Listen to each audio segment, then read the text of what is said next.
Bonjour à tous et bienvenue sur le Rendez-vous Gadget. Nous sommes en mars 2009 et c'est l'épisode numéro 3. Les bateaux jouent au morpion.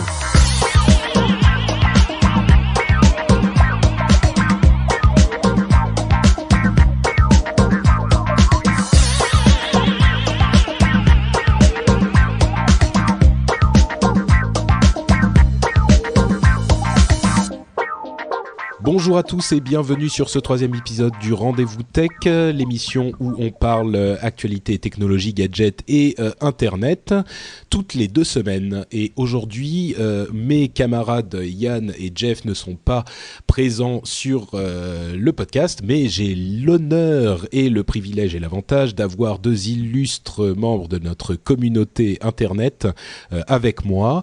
Le premier, c'est Mathieu de MacJT.fr qui est un podcast, bonsoir Mathieu, qui est donc MacJT, si je ne m'abuse, je sais que je ne m'abuse pas puisque je l'ai écouté à de nombreuses reprises, c'est un podcast sur l'actualité Mac qui est publié toutes les semaines, c'est ça ? Voilà, exactement. Tous les dimanches soirs à 19h30, je traite de l'actualité du monde Apple, mais aussi plus généralement des nouvelles technologies. Donc c'est une petite émission très bien faite, d'une 15aine de minutes à écouter avant le journal du dimanche, c'est ça Exactement ça, c'était une tranche horaire très peu prise, que ce soit sur les sites d'actualité ou même ailleurs. Donc j'en profite, je profite de cette petite baisse pour diffuser mon podcast, et ça marche plutôt bien, l'horaire a l'air de plaire. Eh ben, moi, je pense que c'est l'horaire et la qualité du produit que je vous recommande à tous vivement, que vous ayez un Macintosh ou pas.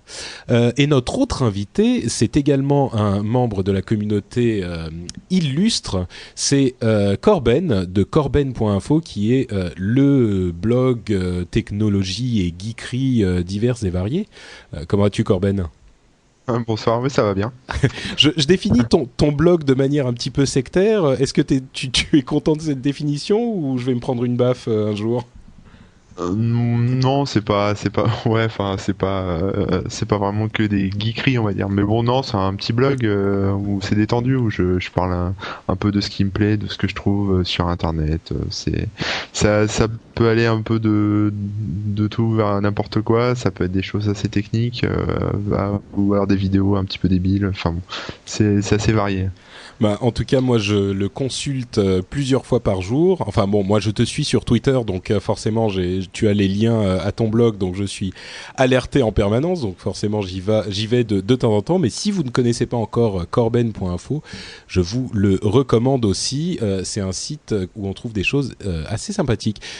Pour info, Corben, c'est Korben.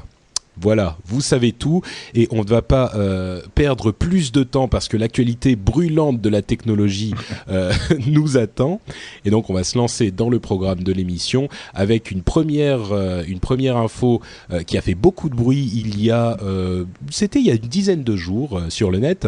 C'était l'histoire des conditions générales de Facebook. Alors, les fameuses. Voilà, Facebook, je pense que tout le monde connaît puisque je crois les derniers chiffres que j'ai vus c'était plus de 8 millions d'utilisateurs en France. Donc, et 175 millions si je ne m'abuse dans le monde. Ouais, quelque chose comme ça. Donc ça fait un grand pays quoi. Ce qui est clair, bah ouais, quand même. J'ai entendu que j'ai lu plutôt, c'était la 3e nation. Si ça avait été une nation, tu ramènes ça en pays, c'est le 3e plus grand pays du monde. Pas mal. Bah, donc ça veut dire concrètement que tous ceux qui écoutent cette émission a priori sont sur Facebook, enfin j'imagine, et donc vous êtes concernés par cette histoire qui est que il y a une dizaine de jours, Facebook a modifié ses conditions générales, pas de vente mais enfin d'utilisation, et ils ont spécifié qu'ils avaient le droit d'utiliser tout le matériel, donc les photos, les textes, les informations, tout ce que vous mettiez sur Facebook, pour toujours, à jamais, que vous soyez sur Facebook ou pas. Donc même si vous fermez votre compte, ils avaient le droit de l'utiliser, de le publier, de le vendre, de faire tout ce qu'ils voulaient avec, de faire de l'argent dessus, jusqu'à la fin des temps. Alors évidemment, ça a provoqué un véritable tollé. Bah voilà, c'est compréhensible. Disons qu'il y a souvent totalement compréhensible. des conditions générales de ce type-là.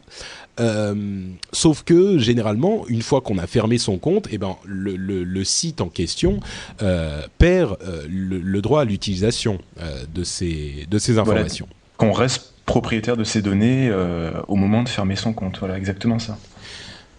Alors, finalement, il y a eu une telle levée de bouclier que Mark Zuckerberg, qui est le président de Facebook et le créateur de Facebook, voilà, est revenu en arrière. Il a dit non, finalement, c'est pas ce qu'on va faire parce que on va essayer d'expliquer les choses un petit peu mieux. Est-ce que vous savez pourquoi ils sont allés aussi loin dans ces conditions? Moi je sais pourquoi ils sont.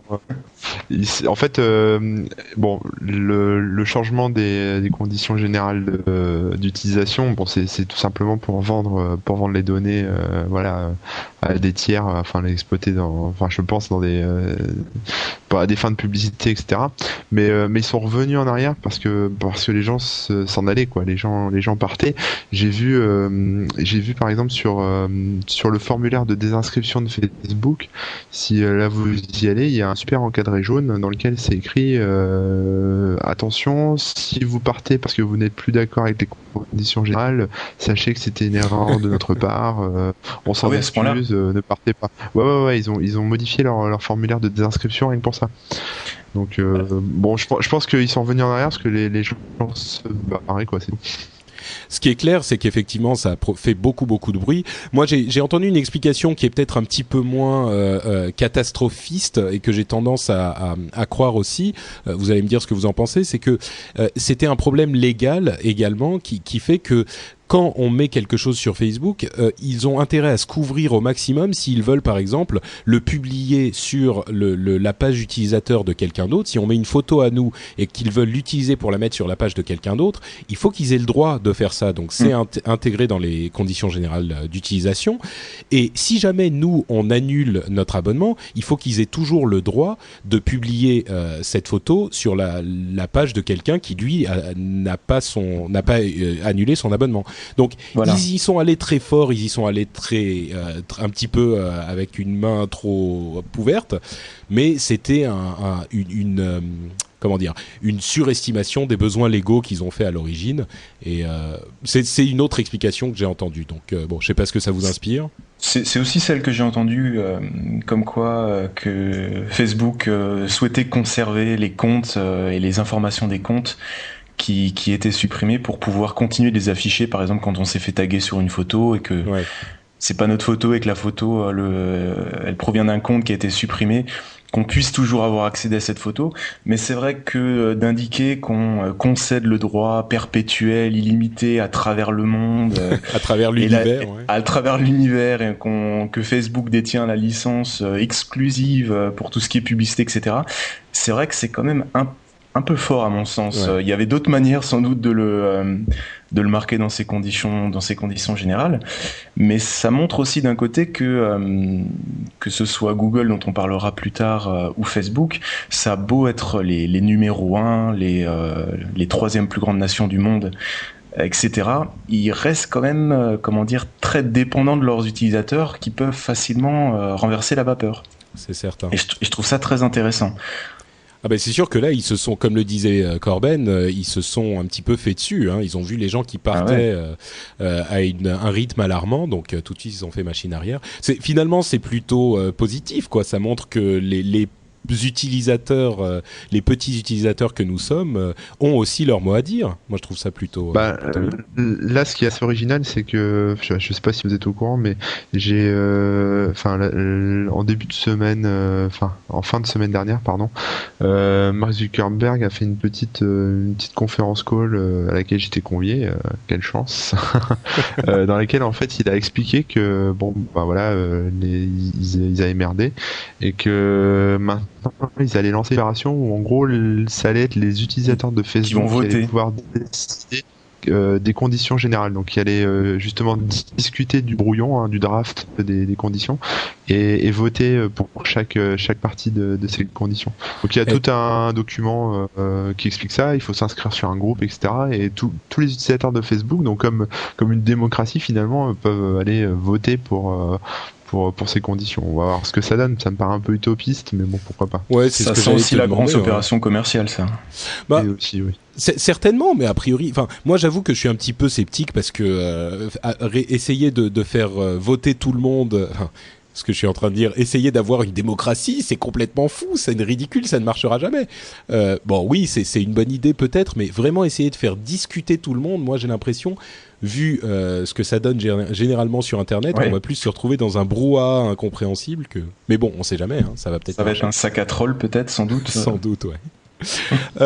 Donc voilà pour Facebook. La deuxième grosse histoire qu'on a eue la semaine dernière, c'était le fameux Spectrial de Pirate Bay. Alors Spectrial, qu'est-ce que c'est? Trial pour procès, spec pour spectacle, et Pirate Bay, c'est un site qui indexe des fichiers BitTorrent, c'est-à-dire que ce sont des fichiers qui vous permettent de télécharger des gros fichiers en P2P.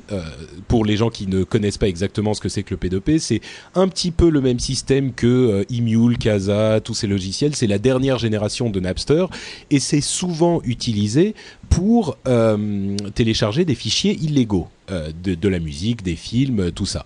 Le problème, en fait, c'est que, alors évidemment, les associations de droits d'auteur, que ce soit de l'industrie du disque ou du cinéma, essayent de s'attaquer encore une fois à ces sites-là qui indexent tous ces fichiers BitTorrent. Mais le problème, c'est que d'une part, il y a des fichiers BitTorrent qui sont utilisés pour des usages parfaitement légaux. Par exemple, si quelqu'un veut distribuer un logiciel libre sans que ça lui coûte des millions de dollars en frais de bande passante, il peut utiliser un fichier BitTorrent et l'envoi de ce fichier va être partagé entre tous les gens qui le téléchargent, donc c'est très pratique. Voilà, je crois que c'est bien de préciser que le BitTorrent, c'est à mon sens, un des premiers systèmes de partage de fichiers qui est utilisé aussi beaucoup d'une manière légale, voire même à tel point que Microsoft, Apple ou d'autres s'y intéressent pour l'intégrer dans leur système afin de procéder aux mises à jour système de cette manière. C'est-à-dire vraiment, il y a un protocole derrière très fort qui peut être utilisé d'une toute autre manière que celle qu'on connaît au téléchargement de films ou de musique. Bien sûr. Alors bon, ça c'est le premier handicap, handicap pour l'industrie de la musique et du film, qui fait qu'ils auront du mal à vraiment prouver la culpabilité totale de Pirate Bay. Et l'autre problème légal, c'est que Pirate Bay n'héberge pas ces fichiers, matériel illégal. Pirate Bay héberge les références au matériel, qu'il soit légal ou illégal de toute façon. Donc, bon, ça c'est pour donner un petit peu de contexte, et puis pour donner un petit peu plus d'informations sur la manière dont ça se passe, sur l'aspect spectrial de cette histoire. Est-ce que vous avez suivi tous les deux cette histoire? Peut-être que vous pourrez m'en parler un petit peu. Jour par jour. D'accord. Bon, je crois que Mathieu a envie d'en parler. Dis-moi un petit peu ce qui s'est passé, les petites brèves les plus marrantes de cette histoire. Ah bah là on pourrait en faire quasiment tous les jours parce que c'était vraiment un spectacle, en même temps un spectacle de divertissement tant sur la forme que sur le fond.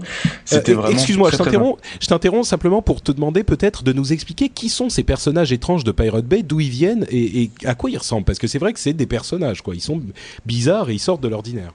On va les résumer à 4 personnes. On a 2 personnes dont je vais pas essayer de prononcer le nom vu qu'ils sont suédois. Donc on a les 2 administrateurs du site, on a l'élaborateur et le porte-parole dédié à la communication qui est très fort dans son domaine, et on a le fameux homme d'affaires qui finance ou a financé tout ça. Donc on a vraiment une histoire, je pense que ça risque de faire un film.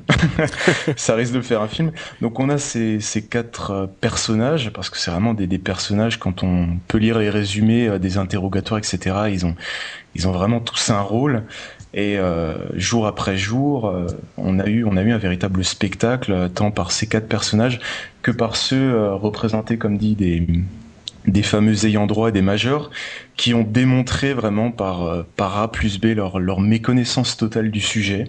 C'est vrai que ça a commencé le premier jour, hein. Il y a eu un truc... Ça a commencé fort. Ah oui, avec comment il s'appelle, je crois que c'est... Oui, tout ce qui est représentant de Sony Music ou avocat de Warner Bros, etc. Ou même rien que la personne qui présente les faits, etc., qui n'arrivait même pas à lancer un PowerPoint ou mettre sa vidéo en pause. et qui est censé démontrer, expliquer comment techniquement ça fonctionne. C'est vrai que c'était du spectacle. C'était vraiment. Ce qui est assez marrant, c'est que justement le procureur, il a fait une démo le premier jour de comment ça marchait. Et voilà, donc il a téléchargé un fichier piraté. Donc il s'est même rendu lui-même coupable en fait d'avoir copié et partagé un fichier, on va dire illégalement quoi. Voilà, et d'ailleurs pardon. Vas-y Mathieu. C'est-à-dire, Hakan Roswell, le procureur, au final de sa démonstration, il avait simplement démontré comment lui-même personnellement a choisi de télécharger et de partager du contenu en accusant The Pirate Bay. Bon, ce qui est assez paradoxal. C'est pas faux. Il faut dire aussi que au sortir de des premiers, de l'introduction faite par les avocats de Pirate Bay, la moitié de l'accusation a été rejetée par la cour suédoise parce qu'ils ont montré que ce que disaient les plaintifs, l'industrie du disque et l'industrie de la musique, était inexact, était tout simplement pas vrai. Donc ils l'ont montré très simplement. Donc déjà à la base, le premier jour, la moitié de cette accusation a été rejetée. C'est un bon début. Elle a changé 3 fois au final, si je me trompe pas. C'est possible. Moi, je me souviens du premier jour parce que ça a évidemment fait beaucoup de bruit. Il y a eu aussi un autre truc qui a fait énormément de bruit. C'était cette idée que l'accusation ne comprenait pas du tout la philosophie, la manière de fonctionner de cette organisation qu'est The Pirate Bay aujourd'hui. Et ils l'ont illustré en posant les mauvaises questions. Quelles sont les mauvaises questions ? C'est-à-dire qu'ils posaient des questions qui s'appliqueraient à une société ou une organisation classique et à laquelle les gens de The Pirate Bay n'avaient sincèrement pas de réponse. Par exemple, ils disaient, mais alors, qui chez vous est chargé de tel aspect de la programmation ? Qui chez vous a décidé de prendre le site dans telle direction ? Qui chez vous a pris la responsabilité de tel ou tel aspect du site ? Et à chaque fois, les gens de The Pirate Bay répondaient, mais vous comprenez pas comment on fonctionne ? Chez nous, il n'y a personne qui est responsable. Quand quelqu'un estime qu'il y a quelque chose qui est à faire, eh ben il le fait. Quand quelqu'un estime qu'il pourrait faire quelque chose mieux que quelqu'un d'autre, eh ben il va sur le site, il change la chose et il le fait lui-même. Et il n'y a pas vraiment, ça s'organise comme ça, tout de manière vraiment organique, naturelle, et ça, il n'y a pas de structure claire et décidée. Et ça a vraiment déstabilisé l'accusation parce que ils se rendent compte qu'ils n'ont pas affaire ils ont affaire à une bête complètement différente qu'ils ne connaissent pas. Et je trouve que ça symbolise quand même beaucoup ce combat entre vieux monde et nouveau monde, enfin, ça cristallise cette différence finalement. Ce qui est assez hallucinant aussi, c'est que The Pirate Bay, le site en lui-même, il est complètement autonome en fait. C'est-à-dire que j'avais lu ça il y a un petit moment déjà, où en fait les administrateurs ne savent même pas où sont leurs propres serveurs. C'est-à-dire qu'ils payent des mecs qui vont acheter des serveurs dans des data centers, etc., un peu partout dans le monde, et les propriétaires du data center ne savent même pas ce qu'il y a sur le serveur. Donc, et c'est juste un truc, je sais pas, on peut imaginer un OS, un truc qui démarre tout seul, etc., qui devient un nœud du réseau de Pirate Bay, et tout ça c'est interconnecté comme un vrai réseau peer-to-peer, on va dire, et les administrateurs ont aucun contrôle là-dessus. Ils savent pas où sont leurs propres serveurs, donc même s'ils se retrouvent en prison, il y a fort à parier que ça va continuer à fonctionner tout seul, pendant quelques mois, voire quelques années. Mais c'est ça la tragédie en fait de cette ancienne industrie entre guillemets, c'est que plus ils essayent de combattre cette hydre, plus ils ne réussiront qu'à la faire renaître sous 1000 formes différentes. Et que la chose soit légale ou pas finalement n'est même pas le problème. Ils devraient finalement comprendre cette réalité qui est que ils ne peuvent pas véritablement la contrôler. Donc on pourrait en faire des tonnes et des tonnes sur le sujet. Il y a ça aussi, et la publicité qu'ils leur font, quoi. On avait vu quand en Italie, ils avaient bloqué le site en Italie, le gouvernement, enfin les fournisseurs d'accès internet avaient bloqué le site The Pirate Bay, il y a eu des pics de connexion hallucinants dès que ça a été remis online. C'est d'ailleurs la dernière, comment dire, je crois que c'était aujourd'hui ou hier, la dernière chose qui avait été dit par un des plaignants, c'était que si les 4 administrateurs n'étaient pas condamnés à 1 an de prison ferme, comme visiblement c'est requis ces derniers jours, ça allait leur faire une publicité incroyable, la plus grande publicité qu'ils n'avaient jamais pu avoir ou espérer pour ce site. Ah, c'est certain, ça fait beaucoup parler d'eux. À noter aussi que le site de Pirate Bay est particulièrement militant et ils sont partisans de la liberté et de l'échange de l'information et c'est même des partisans pro piratage. Ils disent il faut libérer ces choses-là et c'est presque une intention politique. Donc en dehors du fait qu'il y ait des utilisations légales à tout ça, il est utile, je pense, de signaler pour être parfaitement honnête que eux sont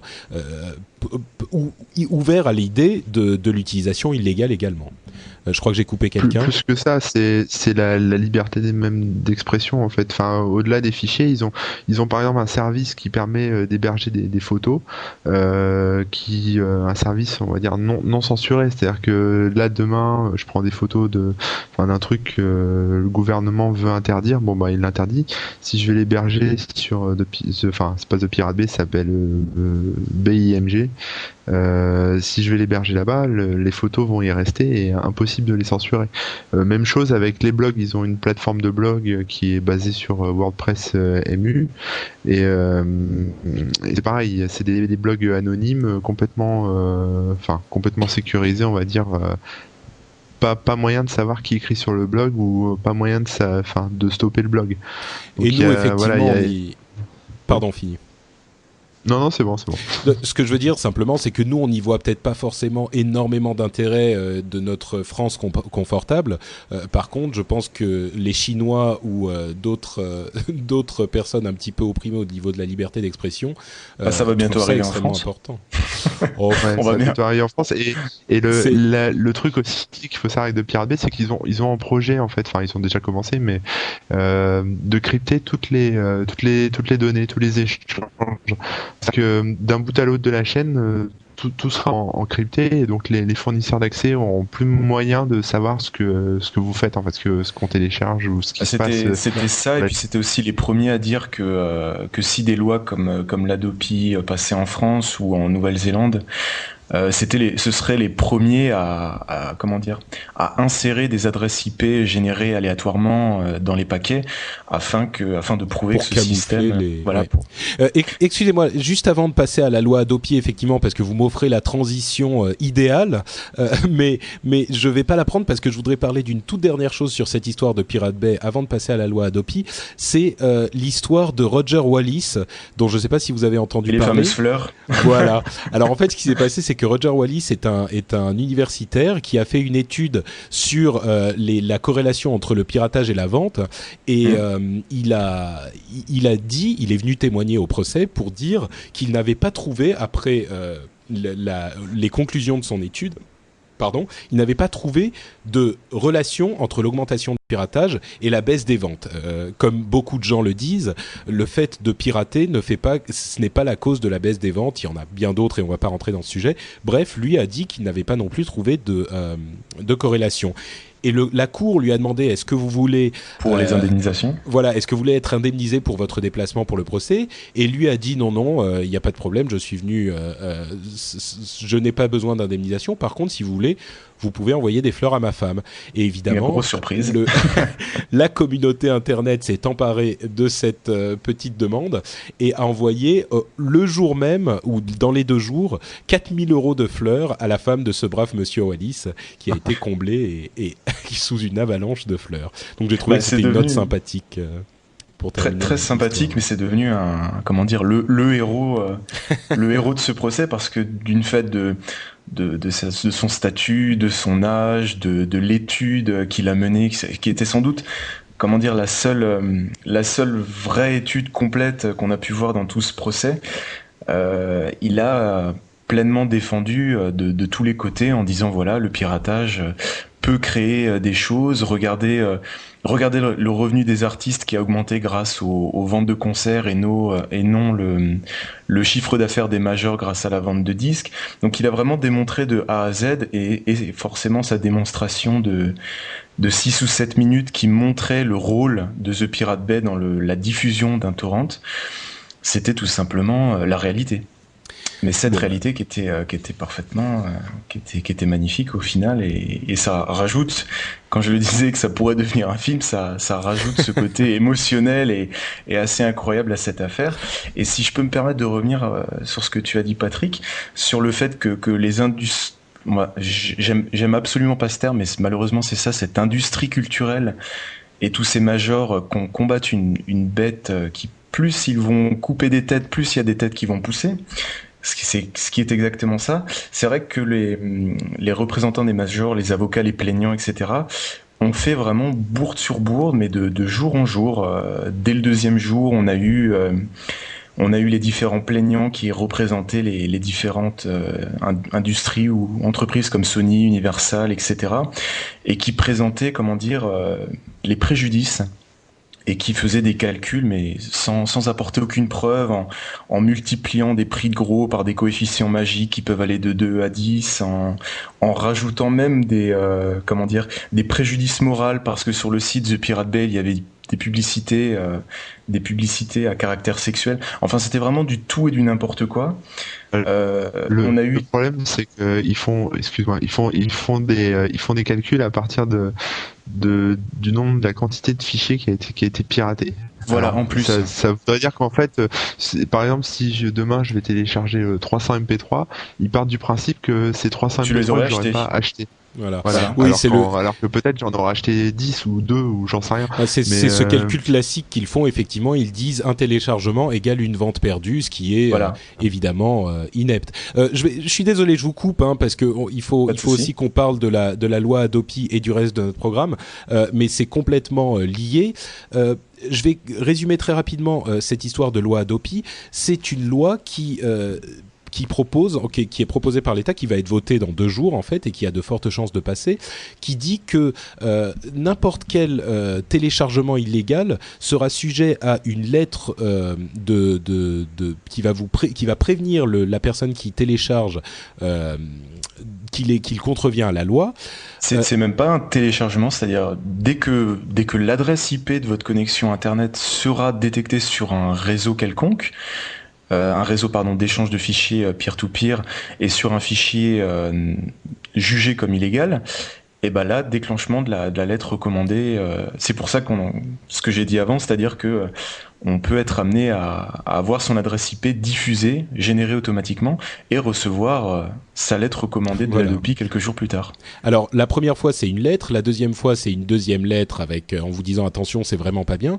Et la troisième fois, c'est carrément, et c'est là que le bas blesse et que c'est un véritable danger, c'est carrément, on vous coupe Internet pour une période qui va de 1 mois à 1 an, ou 2 mois à 1 an.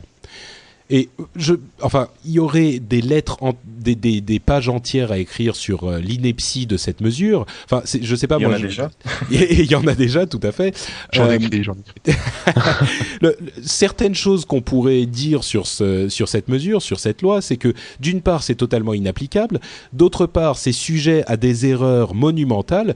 Et enfin, je pense que le dernier élément, c'est que couper Internet pour ça, c'est couper complètement de la vie de la société quelqu'un pour un crime sans aucun procès et sans aucune procédure légale, parce que entre parenthèses, l'autorité qui s'occupe de ça n'est pas une cour de justice, c'est une organisation étatique, qui fait partie, qui est mise en place par l'État, mais qui contacte directement les fournisseurs d'accès Internet. Donc, on peut arriver à des...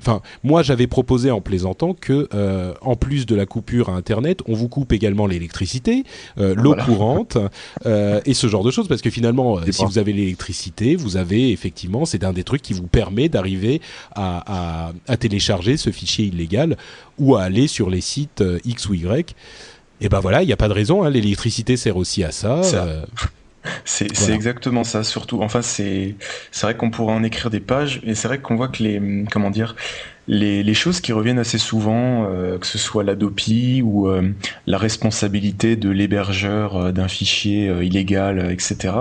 On peut remarquer que la plupart du temps, ces lois sont soulevées ou mises en place par des gens qui n'y connaissent vraiment strictement rien, et que si on devait le ramener au monde réel, ça paraîtrait totalement débile. C'est-à-dire, par exemple, c'est comme si cette loi Adopi, c'est comme si on disait aux sociétés, aux sociétés d'autoroutes, bah c'est à vous de regarder dans chaque bagnole s'il y a de la drogue, parce que si on trouve une voiture sur l'autoroute avec de la drogue, ce sera de votre faute et il faudra la mettre. Enfin, c'est non, vraiment, effectivement, oui. Ça, enfin, là encore, effectivement, on pourrait en dire des tonnes. C'est un petit peu décevant parce qu'on avait l'impression, avec la fin des DRM dont on parlait dans le dernier épisode, que les choses allaient un petit peu mieux.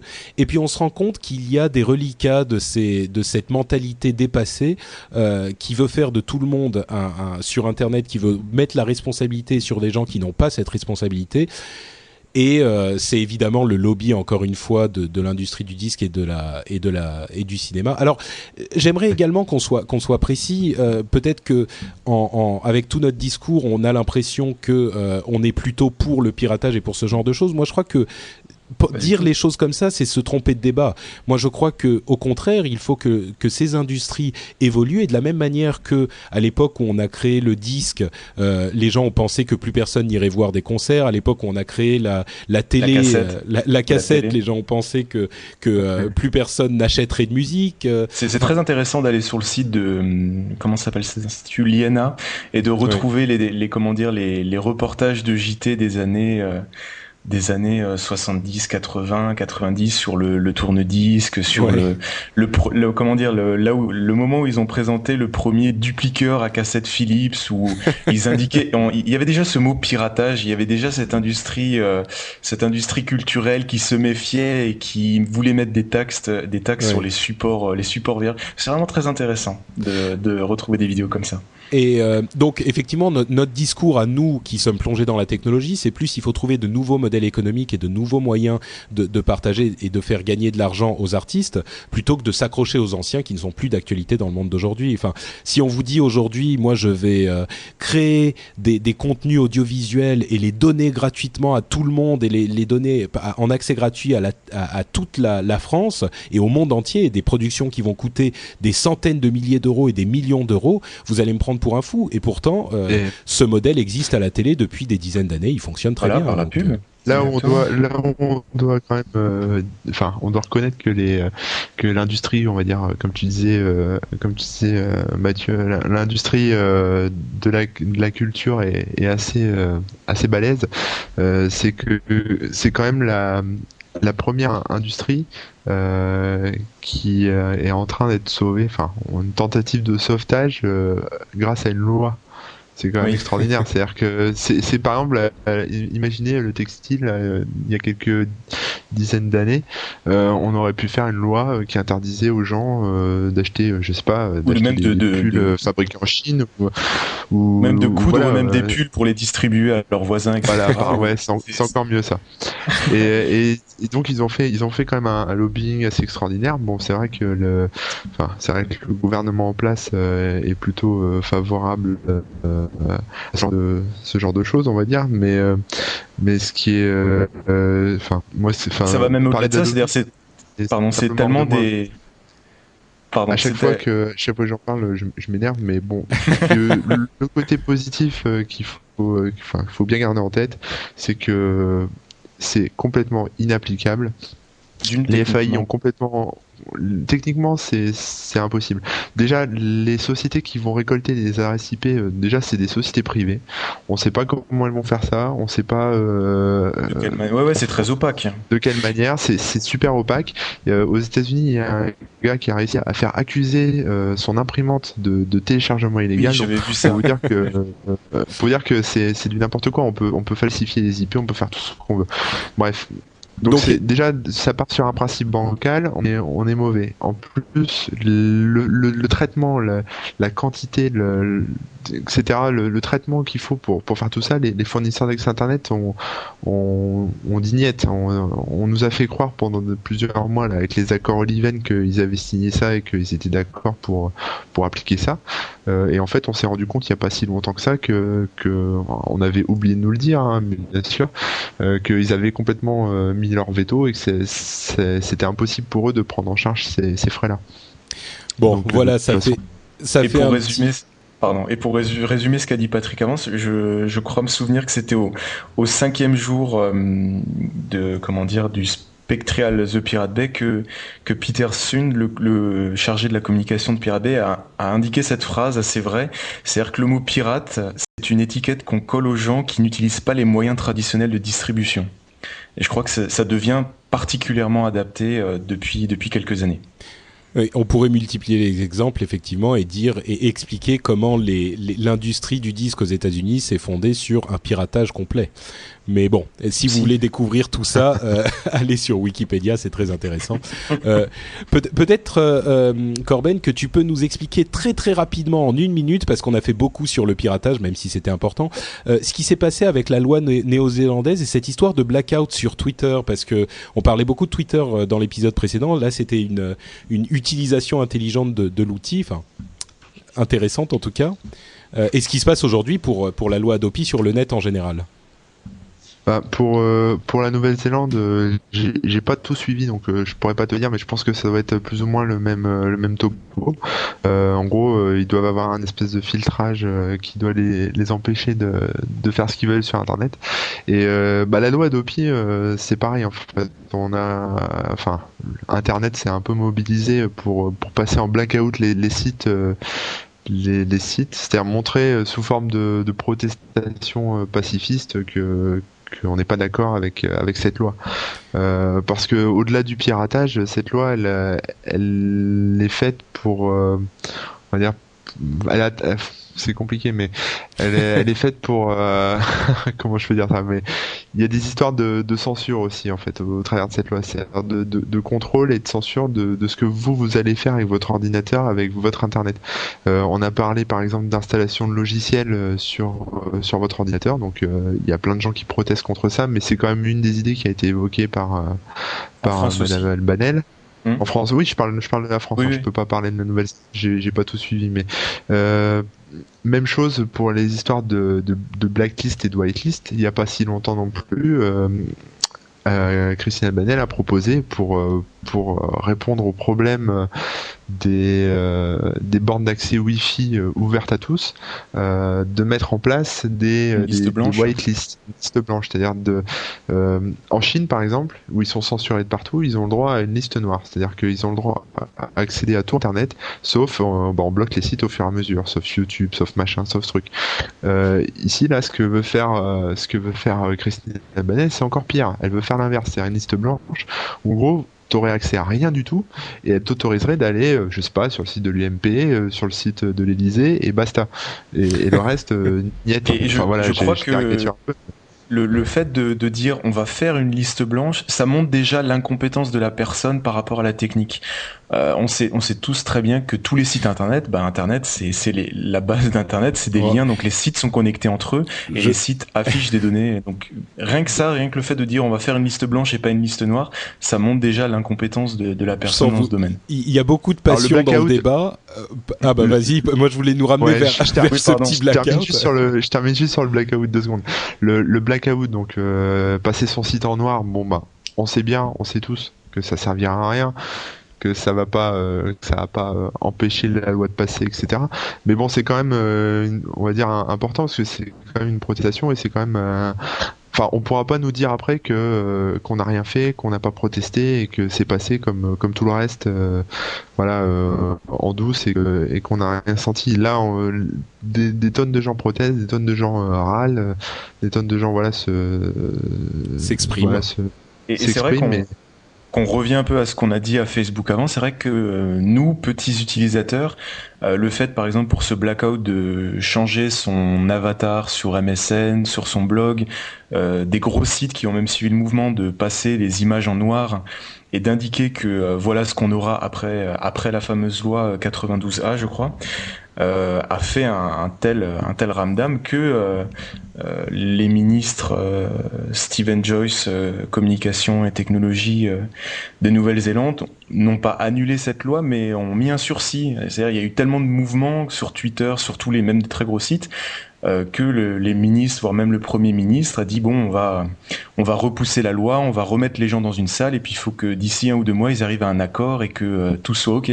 Mais ça prouve quand même que rien que sur Internet, on peut faire du mouvement et ça marche peut-être même mieux que dans la rue. Bah, espérons en tout cas que les gens nous entendront avec notre petit blackout modeste sur Internet. Mais je pense que si la loi en France, là, vu qu'elle va être discutée bientôt, d'ici quelques jours, ou quelques semaines, risque réellement de passer. On a déjà pas mal de grosses sociétés qui se sont réunies, que ce soit au-delà de Free qui est toujours tout seul à protester. Qui porte bien son nom. Qui porte bien son nom. On a les gros sites, que ce soit Google, YouTube, etc. On imagine la loi réellement passée, ou une moitié de loi, ou quelque chose comme ça. Vous imaginez, vous allez sur des sites appartenant à Google, Dailymotion, etc.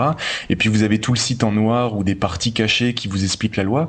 À mon avis, le gouvernement français qui recule devant quelques dizaines de milliers d'étudiants risque de pas mal reculer face à des grosses sociétés ou des milliers de sites internet. Espérons, effectivement. Ce qui est clair, c'est que cette loi va être discutée dans 2 jours et elle risque de passer, mais enfin, le maigre espoir qu'on a, c'est que de toute façon, elle n'est pas applicable. Donc, qu'elle passe ou qu'elle passe pas. Techniquement, elle n'est pas applicable. Ouais. C'est vrai qu'à la fin, on peut reculer du sujet en se disant de toute façon, ce sera pas applicable.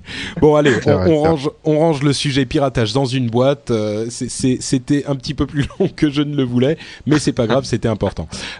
Et on parle maintenant de Gmail, qui, il y a une dizaine de jours, là encore, a été inaccessible pendant 1 heure. Gmail, donc le service de courrier électronique de Google, et le monde entier s'est arrêté de respirer pendant cette heure-là, parce comme que le 31 janvier. Exactement. Google qui ne marche pas, c'est la fin du monde, et en particulier Gmail. Alors, ce qui s'est passé, c'était un nouvel algorithme sur un serveur qui a fait que un serveur européen a été surchargé, a été saturé, et ça s'est répercuté. Voilà, ça s'est répercuté sur d'autres.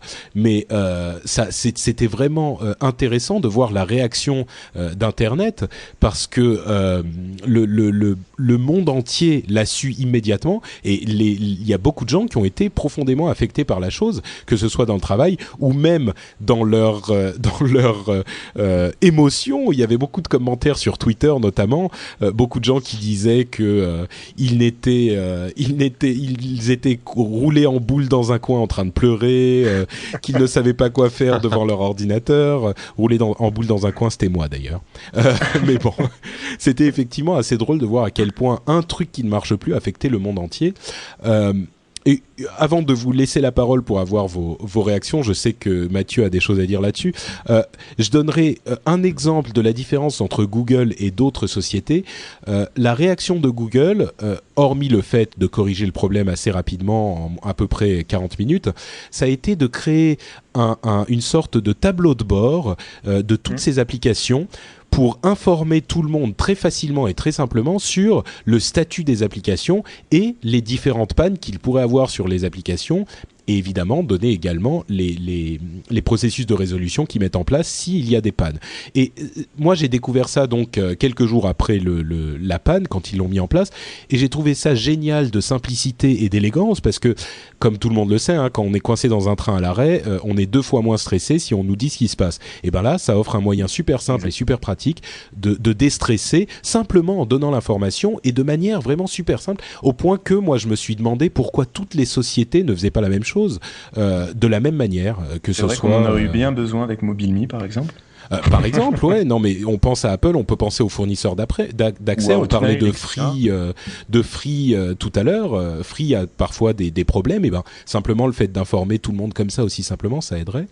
Mais bon, donc ça, moi j'ai trouvé qu'ils avaient bien géré la chose, mais ensuite il y a effectivement d'autres considérations sur cette histoire de Gmail qui s'arrête.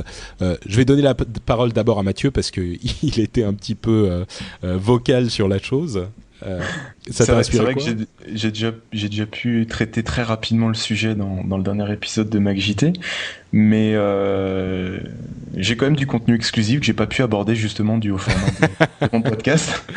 C'est vrai qu'on a déjà eu donc la panne de Google le 31 janvier où là on a pu voir les statistiques que le net s'arrêtait, que certains gros sites avaient 30% de visites en moins parce que je crois que c'est Yann qui avait dit ça, que les gens se servent de Google comme barre d'adresse, et c'est vrai que c'est totalement vrai.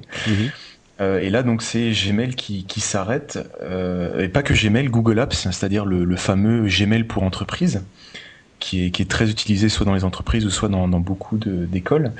Et c'est vrai que Gmail, pour moi Google a très bien réagi, en corrigeant le problème en moins de 40 minutes, en annonçant tout de suite quelle était la panne, quelle était la cause, et même en allant jusqu'à indemniser à hauteur de 2 heures et demie les entreprises qui payent 50 € ou 40 € par an par utilisateur pour Google Apps pour entreprise.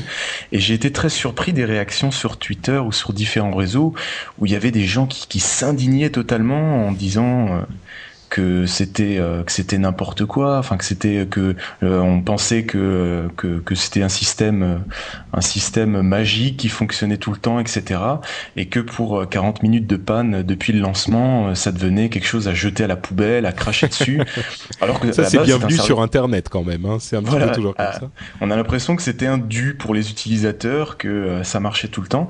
Et c'est vrai que j'étais très surpris de cette réaction. Mais donc toi quand même, tu as une image en fait quand même positif de Google. J'avais eu l'impression que tu étais un petit peu plus critique, hein, mais je suis surpris en fait de t'entendre plutôt satisfait de la manière dont ça a été géré, même par rapport à ce problème. Quand j'utilise un produit encore plus en informatique, j'accepte moi-même j'accepte le fait qu'il y ait des pannes. Et quand il y a des pannes, c'est vrai que quand il y a une très grosse panne, surtout visiblement cette panne qui était en fait l'algorithme qui souhaitait rapprocher le plus les données de son utilisateur, et en même temps une opération de maintenance qui était censée décharger les demandes sur un autre data center. Quand il y a un gros problème, que c'est réglé en 40 minutes, que dans les 5 heures qui suivent, on ait l'explication, qu'on ait un tableau de bord qui est mis en place, qu'on ait une indemnisation triple ou quadruple de la panne réelle, moi je regarde ça, je fais écoutez, vu il faut être difficile pour pas trouver ça bien géré. Ouais, c'est voilà, sûr. vu la gratuité du service et quel service ou le prix proposé par rapport à d'autres solutions IBM ou Microsoft Exchange, la personne qui se plaint, j'ai envie de lui dire, vous avez rien testé d'autre, hein. Testez une fois Hotmail, testez une fois des adresses email gratuites. Et toi, Corben, t'as cédé à la panique ou t'es aussi positif? Non, mais moi j'ai même pas vu la panne, moi. Je sais pas pourquoi, hein, mais je suis sur en fait je suis sur Google Apps. J'ai une version entreprise gratuite, hein, mais une version entreprise. Et ça m'étonne que tu dises que c'était en panne aussi, parce que j'ai pas vu la panne. Alors peut-être parce que je récupère mes mails en IMAP dans Thunderbird. L'IMAP a pas été affecté et de toute façon tous les serveurs n'étaient pas affectés, hein, mais effectivement.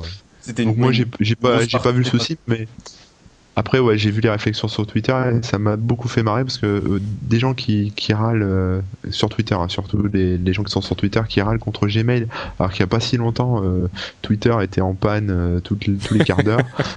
Je trouve que c'est un peu ironique, quoi. C'est vrai qu'au final on peut mesurer l'image de Google, c'est-à-dire vraiment on a l'impression que Google c'est une société de la main de Dieu qui doit fonctionner quoi qu'il arrive. C'est vrai, tu le dis en rigolant, mais effectivement c'est tout à fait dû à cette image qui, jusqu'à il y a quelques semaines, était une sorte de forteresse absolument infaillible. Et Google, on était convaincu que ça marcherait 100% du temps jusqu'à la fin des temps. Aujourd'hui, c'est vrai qu'on a un tout petit peu de recul par rapport à ça et on se dit, il y aura, comme pour tout service informatique, des moments où Voilà, des pannes. On va aller un petit peu plus vite sur les histoires suivantes. Il y a une histoire sur le trafic Internet, une analyse du trafic Internet en tout cas qui a été faite par une firme européenne qui fait ce qui s'appelle du Deep Packet Inspection. On va pas rentrer dans les termes techniques, mais c'est une analyse de ce qui se transmet sur Internet. Et ce qu'ils ont remarqué, c'est que le trafic de sites pornographiques et le trafic de P2P, dont on parlait tout à l'heure, donc de services d'échange de fichiers souvent illégaux, et ben ces deux trafics étaient en perte de vitesse.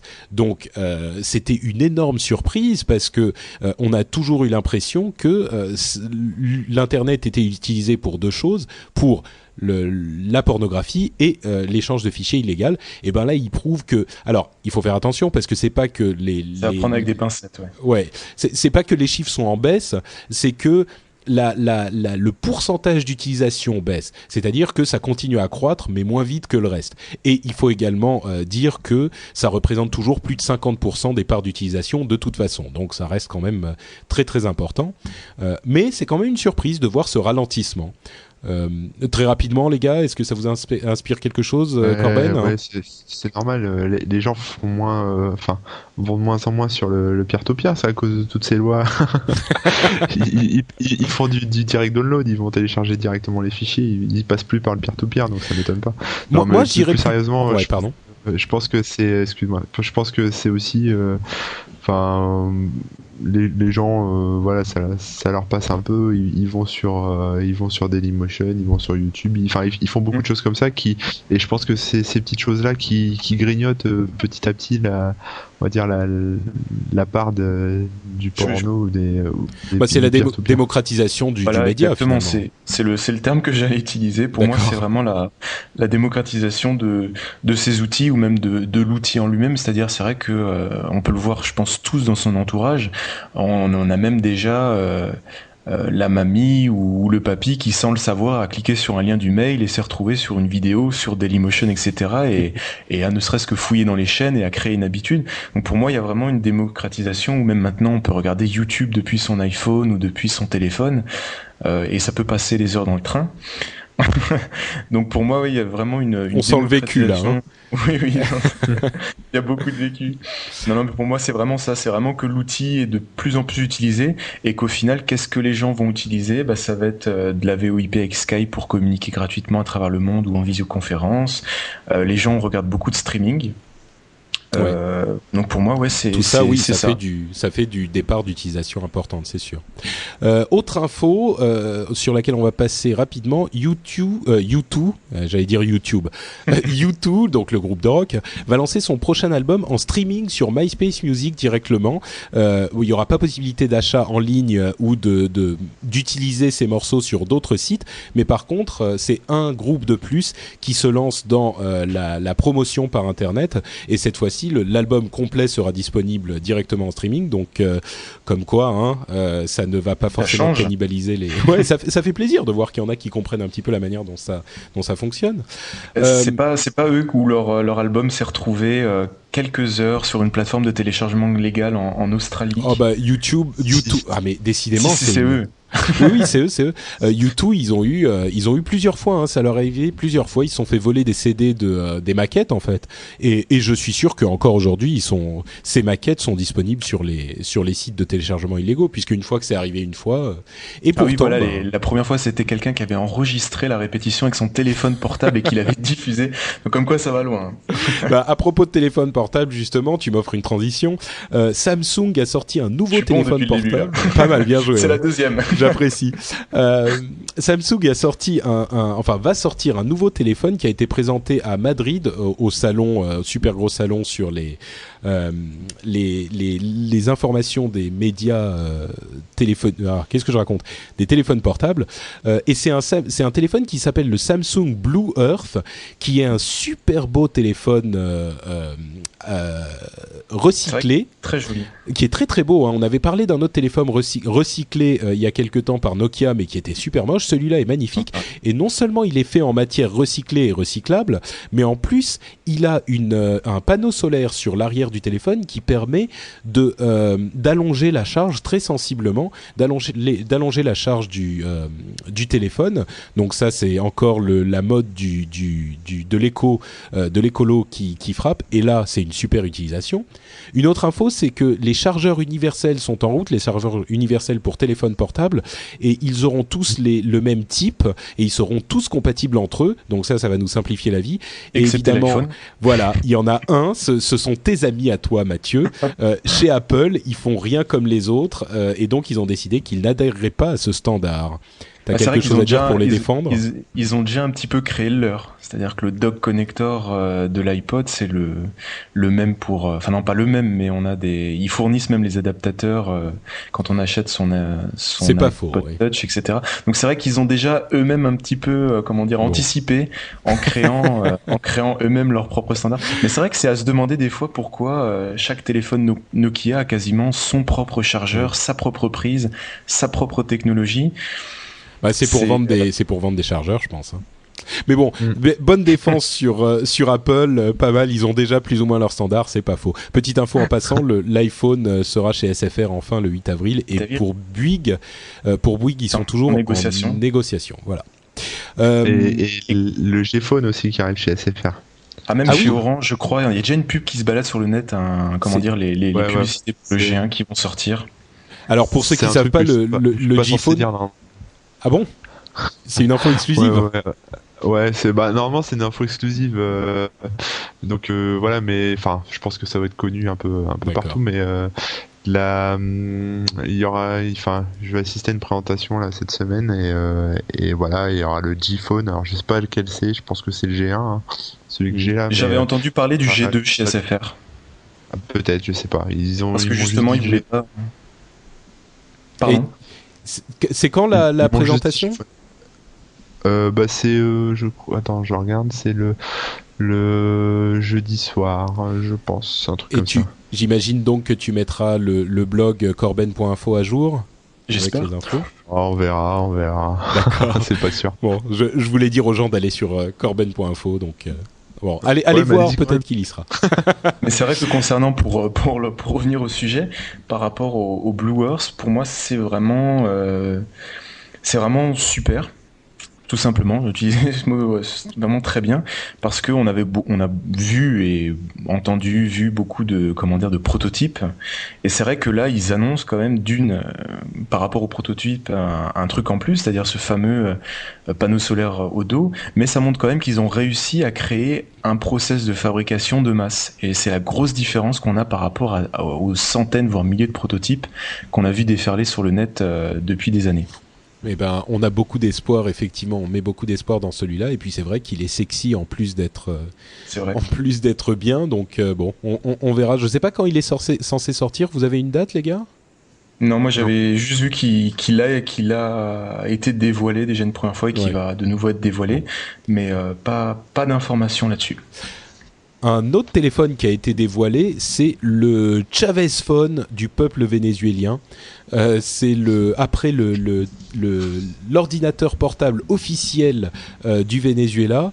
Hugo Chavez a dévoilé le téléphone portable officiel du Venezuela, qui sera évidemment fabriqué en Chine, mais pour combattre l'influence des Yankees, des Américains, il a dit, et à partir de maintenant il y aura un téléphone officiel. Il sera très bon marché, je crois qu'il coûtera à peu près 10 ou 20 euros, peut-être un petit peu plus.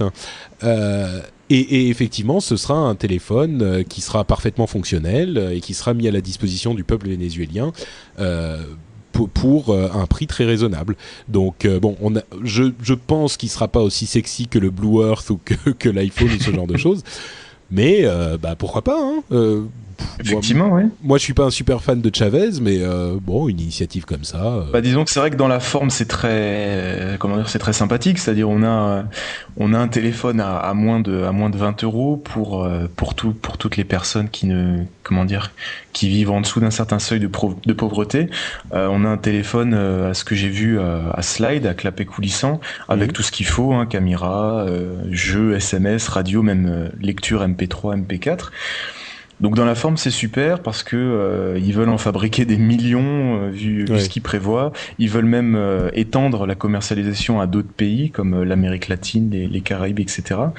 Mais c'est vrai qu'après quand on commence un petit peu à fouiller, on se rend compte que c'est une société qui a été créée, qui est détenue par le pays, donc le Venezuela, et 15% par la Chine, que c'est un modèle qui a été repris des Chinois, que on sent que derrière il y a une voilà. C'est ça mon problème. Il est évident ça sent que c'est encore un téléphone avec une batterie qui va prendre feu, ça.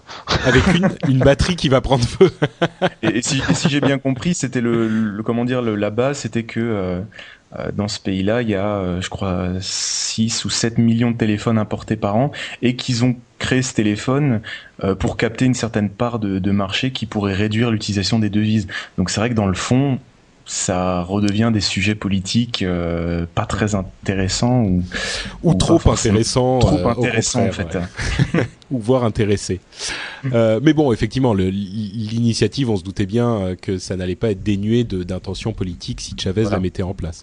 De ce côté-là, on n'est pas déçus. L'autre histoire bizarroïde de la semaine, c'est l'Atlantide découvert grâce à Google Earth. Alors on savait qu'il y avait énormément de choses découvertes grâce à l'outil Google Earth que évidemment tout le monde connaît. Cette fois-ci, c'était l'Atlantide qui avait été découvert. Et c'est vrai que, je ne sais pas si vous avez vu les images, mais quand on voit ces traces au fond de l'océan complètement géométriques, c'était saisissant, quoi. On se demandait vraiment si ça pouvait être ça. Vous avez suivi l'histoire, peut-être que Corben, tu peux nous dire de quoi il s'agissait Ouais, moi j'ai suivi ça. En fait, c'est un article du Sun, je crois, qui est sorti il y a deux semaines maintenant, je pense. Et effectivement, quelqu'un a découvert une drôle de trace dans le fond des océans, parce que Google, il n'y a pas longtemps, a amélioré la qualité des images de Google Earth. Et donc, on voit un peu mieux en fait les fonds marins. Et donc ils ont vu, quelqu'un a trouvé ces espèces de quadrillages, ça fait un peu comme un quadrillage en fond des océans, et donc tout le monde s'est enflammé tout de suite en pensant que c'était l'Atlantide, puisque l'Atlantide, d'après les récits et légendes, est localisée plus ou moins au large des côtes du Maroc, et donc comme c'était pile poil à cet endroit-là, ça tombait bien. Bon, et puis après, il y a une dépêche qui est retombée avec une grosse déception pour tout le monde, qui expliquait qu'en fait ce fameux quadrillage, c'est juste un. Alors j'ai deux versions en fait, je sais pas laquelle est la bonne. Et la première, c'est que c'est un quadrillage qui est laissé par le satellite pour les photos, et qui n'a pas été nettoyé après pour la photo. Et la deuxième version, c'est le sillage des bateaux. Et bon, là ça m'étonne un peu parce que c'est vachement carré, vachement il y a des angles droits partout, donc le sillage des bateaux, soit il y a beaucoup de bateaux dans la région qui jouent au morpion, voilà, c'est un peu bizarre, mais bon, c'était rigolo, c'était amusant. Moi, je pense que cette explication-là, enfin ces deux explications, c'est simplement pour nous camoufler la vérité, et que je crois qu'il y a des trucs à aller voir au large des côtes du Maroc. Comme ces fameuses formes géométriques des ovnis trouvées dans les champs par Google Earth ou d'autres choses comme ça. On nous cache des choses. On nous cache des choses. Renseignez-vous sur Internet, vous verrez, j'ai vu sur Internet, donc ça doit être vrai. Autre info sur Apple, donc je me retourne vers Mathieu. Si on peut essayer en 2 minutes d'expliquer de quoi il s'agit, Apple a lancé la version bêta de son logiciel de navigation sur Internet, Safari, et très rapidement une bêta pour ceux qui ne connaissent pas, puisqu'on s'adresse parfois à un public un petit peu profane. La bêta, c'est voilà, version en cours de développement qui est mise à disposition d'un certain nombre de personnes pour tester. Alors, Safari, qu'est-ce qu'on peut en dire ? Safari 4. Safari 4, ça annonce du bon, mais ça fait que annoncer. C'est-à-dire qu'on a vraiment, ça c'est d'une manière générale chez Apple, on a cette impression que plus ça avance, plus il y a de parts de marché gagnées, plus il y a de nouveaux produits, plus ils prennent en compte vraiment l'utilisateur. C'est-à-dire il y a encore voire même quelques mois, Apple sortait des produits des fois où on se disait que on avait l'impression que les concepteurs se disaient bah on va mettre la Apple dessus, ça va se vendre. Je pense notamment à l'Apple TV. Et Safari, quand il est sorti sous Windows, c'est exactement ça. On sort un produit, ils sortent un produit et ils se disent bah ça vient d'Apple, donc forcément ça va marcher. Et là, avec cette version, on a vraiment l'impression qu'ils ont pris en considération non seulement les utilisateurs, mais aussi les autres, c'est-à-dire Google Chrome, Firefox. C'est vrai qu'il ressemble énormément à Google Chrome. Hein. C'est à s'y méprendre. Heureusement que la couleur est différente, que Google est tout bleu, mais sinon c'est vrai qu'on a l'impression d'être sur le même. Mais ça annonce donc beaucoup de nouveautés, mais c'est aussi une bêta. Donc il y a énormément de problèmes, et même au-delà des problèmes du simple navigateur, c'est-à-dire que quand on l'installe sous Mac, on peut rencontrer plein de soucis dans Mail, parce que Mail utilise le moteur de Safari pour l'affichage HTML, comme dans Xcode, qui est l'outil pour développer des applications sous Mac. Tu deviens compliqué, Mathieu. C'est-à-dire qu'en fait, c'est comme sous ce que disait Yann dans le dernier podcast, sous Windows, Internet Explorer se retrouve un peu partout, et utilisé dans des applications même quand on le voit pas, ou même quand on lance un fichier d'aide sous Windows, bah c'est Internet Explorer qui vous affiche cette page d'aide la plupart du temps. Ouais. Et bah sous macOS c'est la même chose. Safari est utilisé dès qu'il y a de l'affichage HTML. Il y a plein d'autres choses, mais principalement. Donc ce qui fait que quand on met une bêta et que l'affichage HTML se retrouve dans Apple Mail pour consulter ses mails, ou dans plein d'autres endroits, ou même quand on développe une application, et ben ça a créé beaucoup de problèmes un peu partout. Donc pas forcément à installer si on n'est pas c'est une vraie bêta, donc faut vraiment l'installer temporairement, surtout celle-là, elle est particulièrement instable. Pas instable, mais elle génère beaucoup d'autres problèmes. Elle génère beaucoup d'incompatibilités. Il y a une seule chose au-delà des nouveautés, etc. Les deux seules choses que j'ai notées, c'était l'incroyable budget com, entre guillemets, qui a été mis autour de Safari 4. C'est-à-dire qu'ils ont lancé ça quasiment comme si c'était une version finale. On a eu même quand on va sur apple.fr ou apple.com, directement sur la page d'accueil, on a un petit pictogramme, télécharger la bêta 4 de Safari. Oui. On a 3 pages énormes, très bien présentées comme Apple sait le faire. C'est pour la version finale, ils auront pas beaucoup de boulot de communication à faire en plus. Hein. Et ça, je suis assez déçu. Que ce soit pour Apple ou pour une autre boîte, Toi, tu n'aimes pas la politique, présenter les versions bêta comme si c'était des versions finales. C'est le développeur qui parle, là. Oui. Mais même au-delà de ça, quand Google laisse Gmail 2 ans en bêta, je trouve ça parlant, ou moi ça me fait quelque chose. Je me dis mince. Le mot bêta pour Gmail, c'est un pur argument marketing. C'est juste ça. Parce que c'est plus in d'être sur une version de développement, d'être sur un truc qui est, on dirait que c'est neuf, si tu veux, on dirait que c'est nouveau. Et puis au-delà de ça les déresponsabilise. Si ça tombe en panne. Donc c'était ce fameux, la manière dont ça a été sorti, même si cette version annonce vraiment que du bon. Si vous pouvez la testez-la, vous serez très surpris. Et une deuxième chose qui n'a pas trop de rapport avec Safari, mais quand on fouille à l'intérieur de Safari 4, le contenu du paquet, on peut trouver des traces qui annoncent ce que va faire Apple dans son prochain système. La seule nouveauté, c'est la fameuse indépendance de résolution. C'est-à-dire qu'il y a plein de bouts de Safari qui sont plus au format PNG, par exemple les images, les boutons, mais sont au format PDF, c'est-à-dire au format vectoriel. C'est-à-dire que enfin Apple, après l'implémentation dans Léopard, va utiliser l'indépendance de résolution dans Snow Léopard à grande échelle. Donc c'est la seule nouveauté vraiment intéressante. Qu'est-ce que ça veut dire pour les utilisateurs, ça, concrètement ?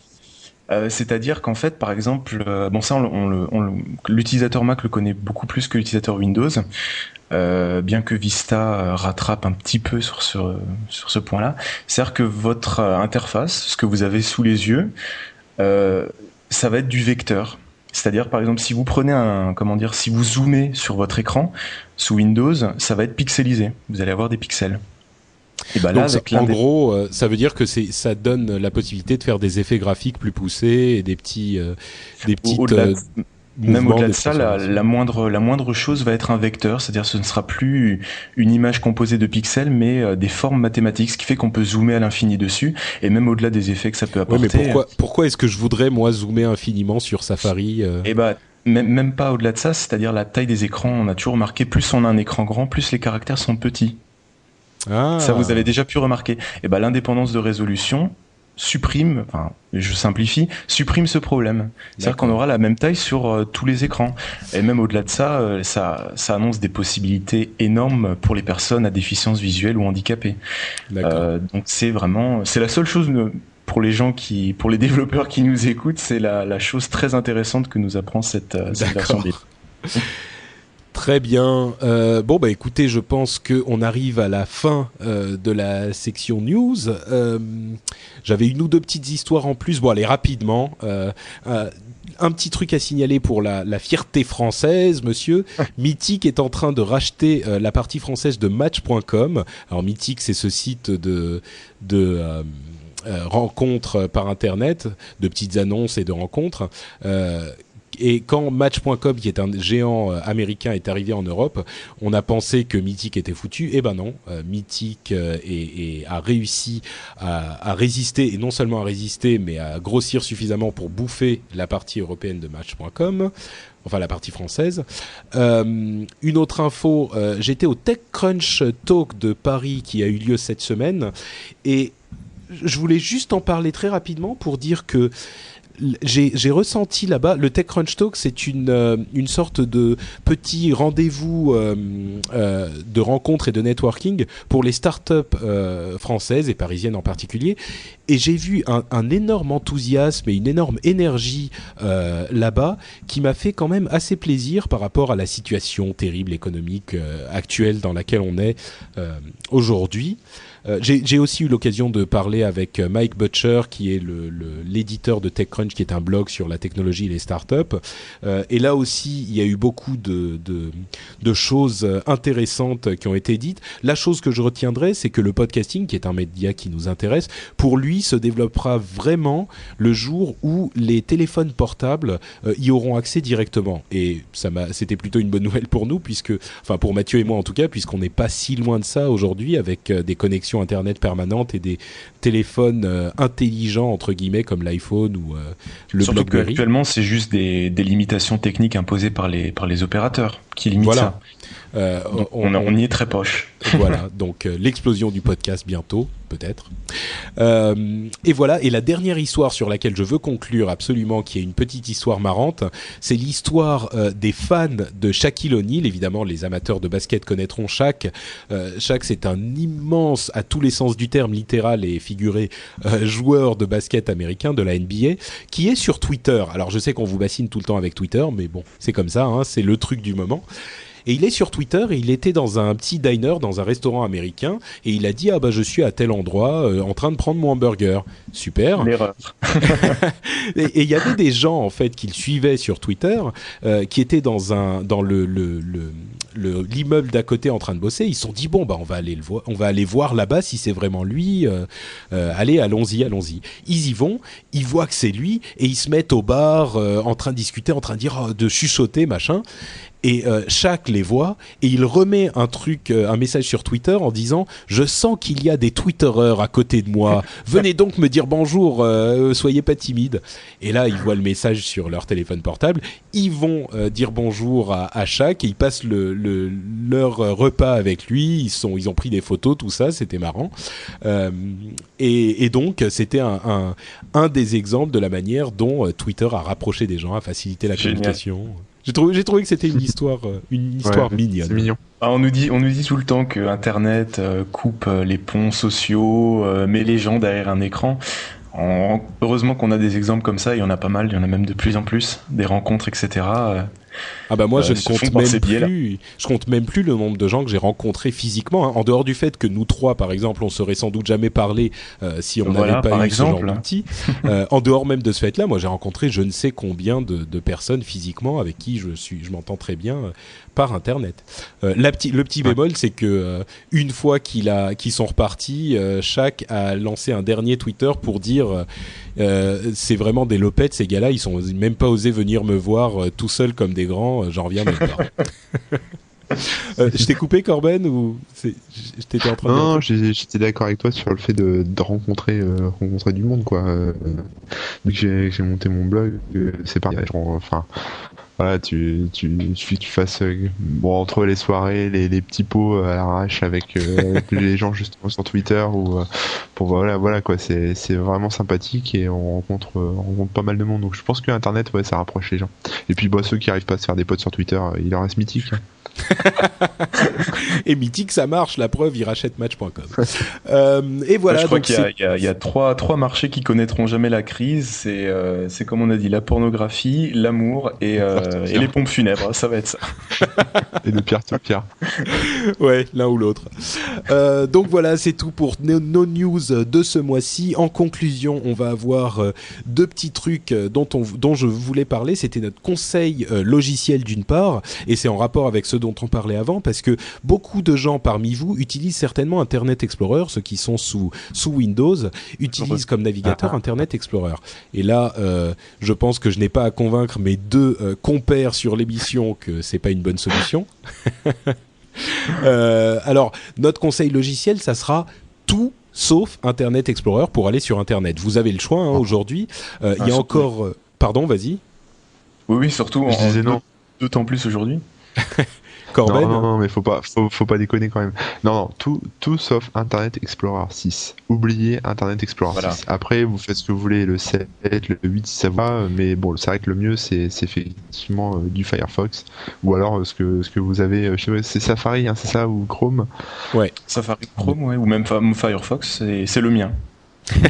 J'utilise c'est mon bien. Donc pareil, moi j'utilise Firefox et j'avoue que je suis assez séduit par Chrome en ce moment. Chrome qui, pour ceux qui ne le savent pas, est le navigateur internet de Google. Il est d'une vitesse et d'une rapidité invraisemblables. Essayez-le, ne serait-ce que pour ça, vous l'installez, vous n'êtes pas obligé de l'utiliser à tous les coups, mais essayez-le, vous serez surpris. Et d'ailleurs Safari, qui est à la même base que Chrome, est également est également incroyablement rapide. Donc c'est d'ailleurs là-dessus que Safari 4 montre déjà qu'il était déjà très très rapide. C'est vrai qu'il suffit de lancer et de tester un seul site, ne serait-ce un site rempli de JavaScript. On va parler de Facebook. Vous testez Facebook sous Safari en passant de Firefox à Safari, vous avez l'impression d'être sur une application locale. Ouais, c'est-à-dire c'est une rapidité assez impressionnante. Je vais apporter une petite précision. La prochaine version de Firefox va tous les manger. Hein. Je le dis. Ils ont changé le moteur JavaScript, ils ont optimisé le bazar et enfin voilà, ils vont arriver sur les premiers. Certainement, mais la différence c'est que Chrome est disponible aujourd'hui tout de suite. Donc, c'est vrai. Il y a un autre avantage à Firefox, c'est les extensions. Donc Corben. Même au-delà de ça, c'est que Firefox est un logiciel libre, donc il n'appartient pas à une grande corporation méchante et vilaine qui va vous prendre vos sous par une manière ou une autre. Mais moi je suis fan de Chrome et de Firefox. Mathieu est fan de Safari et de Firefox. Corben est fan de Safari, tout. Très peu. Bizarrement. Ah bon, c'est vrai. Oui, la version 4 me réconciliera peut-être, mais peut-être. Donc voilà, en tout cas, je crois qu'il y a une version open source de Chrome qui s'appelle Chromium. C'est la version, Chrome a ses sources ouvertes.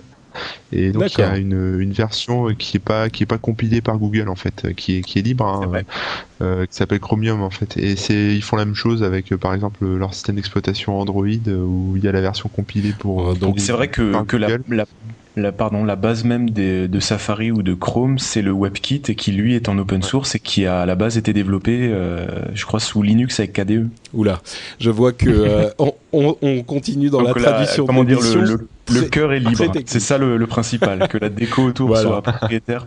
Un peu important. Voilà, donc bon, bref, vous avez le choix. Hein. Essayez Chrome, Safari ou Firefox. Vous ne serez pas déçus par rapport à Internet Explorer. Corben disait dessous sous Internet Explorer 6. Moi, je dirais même par rapport au 7. L'expérience que vous aurez en naviguant sur Internet sera vraiment différente si vous utilisez autre chose que ce logiciel Microsoft. Le site fantastique qu'on vous recommande ce mois-ci, c'est un petit peu un ensemble.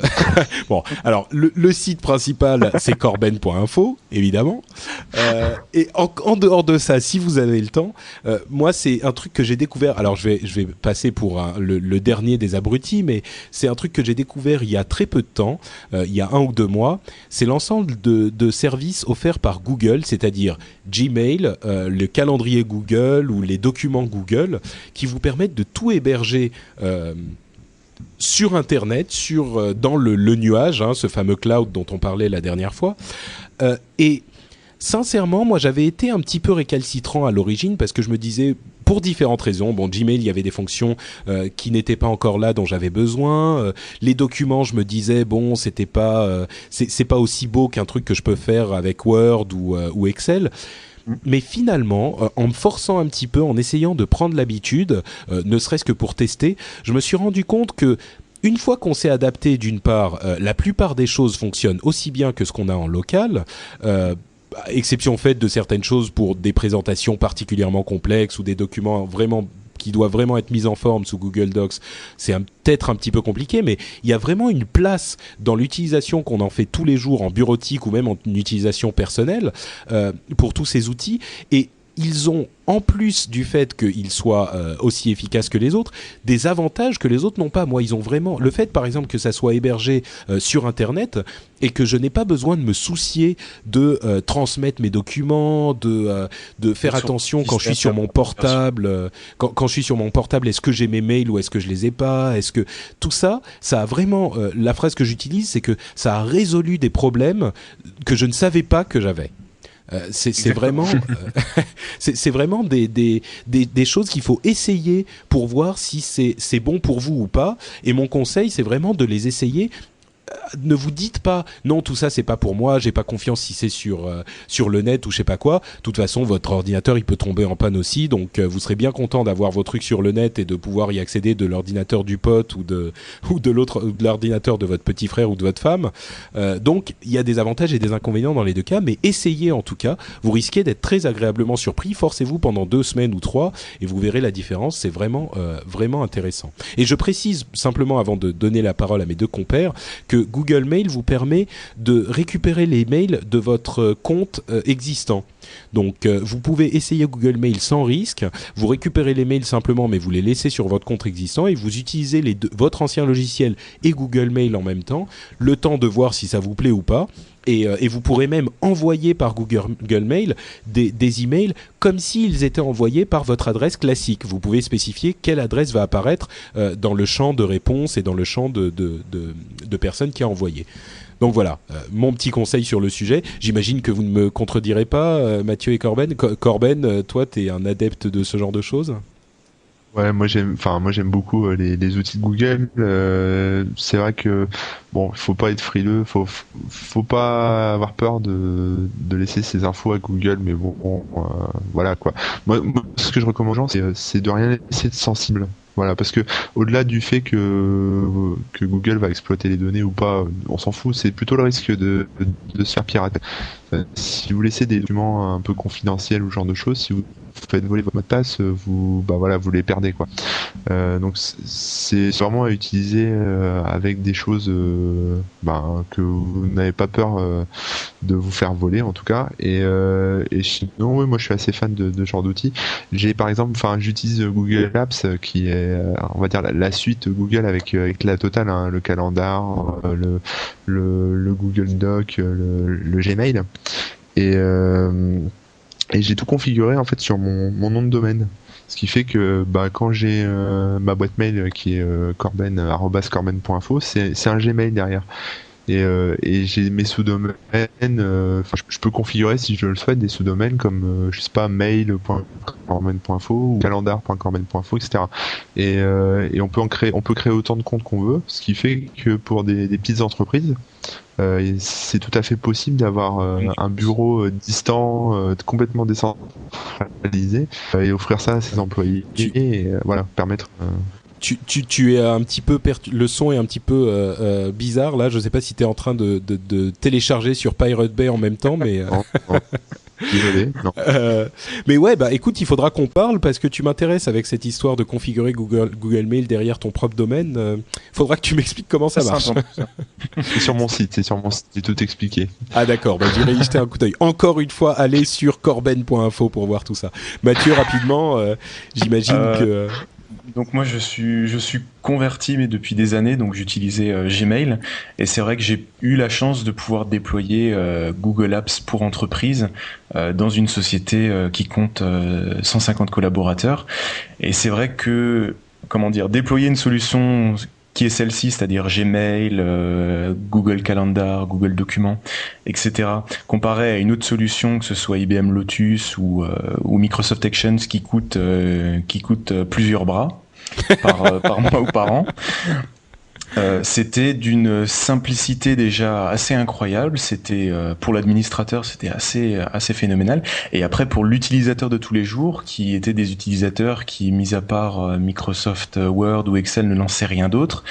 Ça a résolu des problèmes de transmission de documents. Vous imaginez bien les kilomètres de tableaux Excel qu'il peut y avoir dans une entreprise.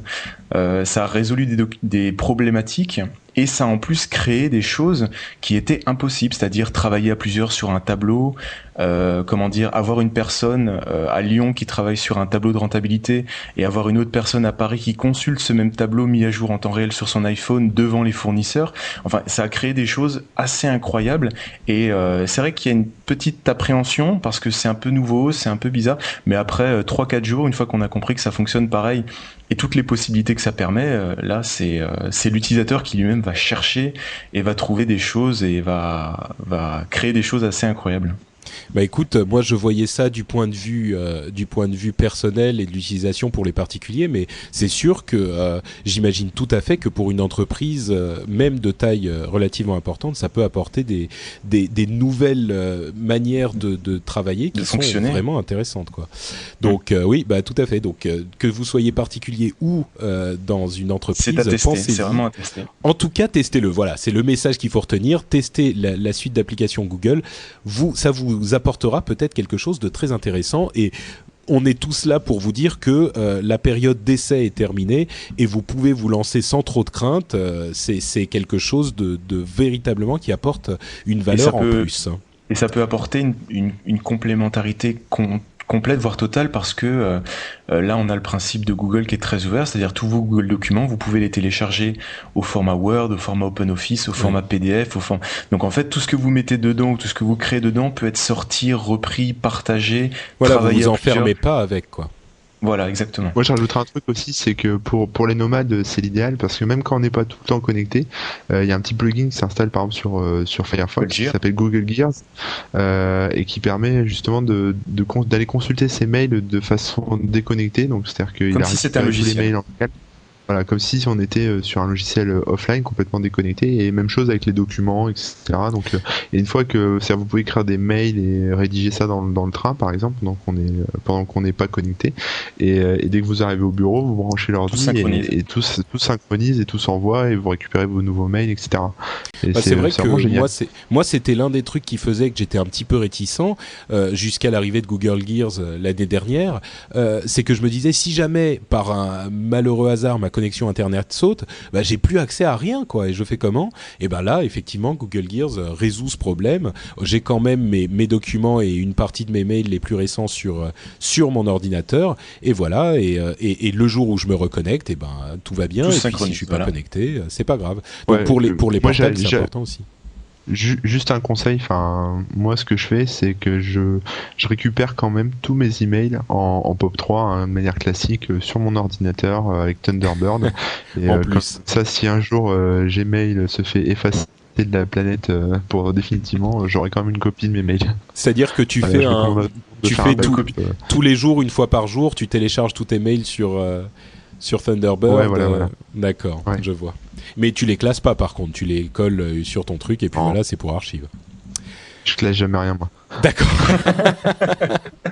Bon, et écoutez, avant de nous quitter, je vais quand même parler d'un message qui nous a été laissé sur le blog par Jason, qui nous répondait par rapport aux infos qu'on donnait sur les livres électroniques la dernière fois, pour nous donner quelques précisions qui sont assez intéressantes. Donc, je vais vous les répéter ici. D'une part, la première chose qu'il disait, c'est que l'encre électronique était très proche du papier quand on le lisait, c'est-à-dire que le contraste est très fort et qu'on peut même lire en plein soleil. Donc ça, c'est une chose qui est très différente d'un écran classique, hein, qui est brillant mais qui est difficile à lire en plein soleil. Il dit également que l'un des autres avantages, c'est que l'électricité n'est consommée que quand on change de page, ce qui fait que la batterie va durer très très très longtemps. Par contre, l'un des problèmes, ça va être que le taux de rafraîchissement, le temps de changer de page, ça va être 0,5 secondes entre chaque page. Alors évidemment, ça, c'est pas super long si on veut juste changer de page pour un livre, mais le problème, c'est que ça veut dire qu'il n'y a pas d'animation ou de vidéo ou de choses comme ça. Et l'autre problème, c'est que ça n'affiche qu'en niveau de gris. C'est quelque chose qu'on n'a pas dit là encore, donc il n'y a pas de couleur. C'est uniquement des niveaux de gris différents. La technologie risque d'arriver bientôt pour faire évoluer tout ça, mais c'est pas encore là. En même temps, il faut que ça reste un livre. Oui, bon, c'est sûr, mais peut-être que ça va évoluer. Et ce qu'il disait effectivement, c'est que quand on est sur son téléphone, parce que je sais plus qui suggérait de lire des livres sur son téléphone, il y a quand même un intérêt à avoir un outil indépendant pour lire des livres qui soit complètement consacré à ça. Et la phrase qu'il disait, c'est qu'il ne voulait pas être interrompu par un ami qui nous broadcast sa location. Et les gens qui ont lu le titre de l'épisode précédent comprendront pourquoi il a utilisé ce néologisme horrible. Voilà. Et ça va être la fin de notre épisode notre épisode numéro 3. Je vais évidemment remercier nos deux panélistes de nous avoir rejoints. C'était un petit peu plus technique que d'habitude, mais on a eu des points de vue extrêmement intéressants. Et puis je vais vous laisser donc 2 minutes, on en a parler un petit peu, mais je vais vous laisser le refaire pour parler de ce que vous pouvez proposer à nos auditeurs sur Internet s'ils sont intéressés. On va commencer par Mathieu. Alors moi c'est MacJT, macjt.fr en un seul mot. Le podcast de l'actualité Apple, mais aussi plus généralement des nouvelles technologies. Tous les dimanches soirs à 19h30, on aborde aussi bien le sujet Apple que Microsoft que d'autres. Il y a aussi les avis et les remarques sur le répondeur, donc vous pouvez participer à l'émission, poser des questions, des fois très intéressantes. Donc voilà, n'hésitez pas à aller consulter les archives directement depuis le site ou depuis iTunes et découvrir ce podcast, même si vous n'avez pas de machine à pommes. Tu n'as pas de Twitter, Mathieu, je crois. Et pas encore, non, j'ai vraiment que Facebook et au niveau personnel, je n'ai même pas encore de blog, mais c'est le lancement de ma société me prend beaucoup de temps en ce moment, mais ça va venir. Bon, t'inquiète pas, tu vas tomber dans Twitter toi aussi. je pense bien aussi. Corben, tu as quelque chose dont tu veux parler aux auditeurs ? Non, si je représente mon site, on va peut-être s'arrêter là, mais non, mais moi, je fais mon petit bonhomme de chemin. J'essaye de dispenser la bonne parole, les petites astuces, des petites choses comme ça. J'ai une bonne communauté. Il y a beaucoup de gens qui commentent, qui se renseignent les uns les autres, qui s'aident les uns les autres. Donc c'est assez sympathique. Il y a une bonne ambiance, voilà. Et puis tout ce que j'ai pas le temps de mettre sur le blog, je le mets sur le Twitter. Donc il y a aussi Twitter. Voilà, c'est simple, hein, c'est Corben partout. Voilà. Corben partout, voilà. Donc twitter.com/Corben, Korben. Très simple. Ça va être tout pour cette émission. Je vais inviter les auditeurs à aller sur iTunes pour nous laisser un petit commentaire s'ils ont aimé, ou même s'ils n'ont pas aimé d'ailleurs. Un petit commentaire, une petite note, ça nous aide à avoir un petit peu plus de visibilité sur l'iTunes Store, et donc ça nous fait un petit peu de promotion. Ça sera très gentil de votre part. Est-ce que les auditeurs peuvent voter pour virer des gens, c'est-à-dire appuyer sur 1 et sur 2 pour te virer toi du podcast. Non, c'est pas possible ça. Écoute, Moi, je suis pas tué des podcasts. Sur iTunes, c'est pas possible, mais peut-être qu'il faudrait qu'on fasse un petit truc sur le site pour faire appuyer sur 1 pour virer Corben, appuyer sur 2 pour virer Mathieu. C'est une bonne idée, il faudra y penser. Le reality rendez-vous tech. Le jeu des chaises musicales des intervenants. Voilà. Et d'ailleurs, pour le site, vous pouvez aller sur lrdv.fr. C'est LRDV comme le rendez-vous tech. Il faut le dire très vite, ça fait LRDV. Voilà. Vous pouvez nous envoyer un email à tech@lrdv.fr. Vous pouvez aller commenter sur le site et sur les pages des émissions, sur le blog évidemment. Et la dernière chose, la plus importante, si vous ne devez en retenir qu'une, c'est celle-ci, c'est que vous pouvez me suivre sur Twitter à twitter.com/notepatrick. Comme si c'était pas Patrick, mais en fait c'est Patrick. Donc twitter.com/notepatrick, c'est mon adresse Twitter. Et on va arrêter de vous embêter avec toute cette promotion et on va vous souhaiter une excellente semaine et même 2 semaines, puisqu'on se retrouvera normalement d'ici 15 jours avec, si tout va bien, Jeff et Yann de retour dans l'émission. Et d'ici là, on vous dit au revoir. Passez du bon temps avec la technologie en essayant Google et tout le reste. Et voilà, c'est tout. Merci à tous et puis à très bientôt. Merci, ciao, ciao. à très bientôt. Au revoir. Merci, au revoir.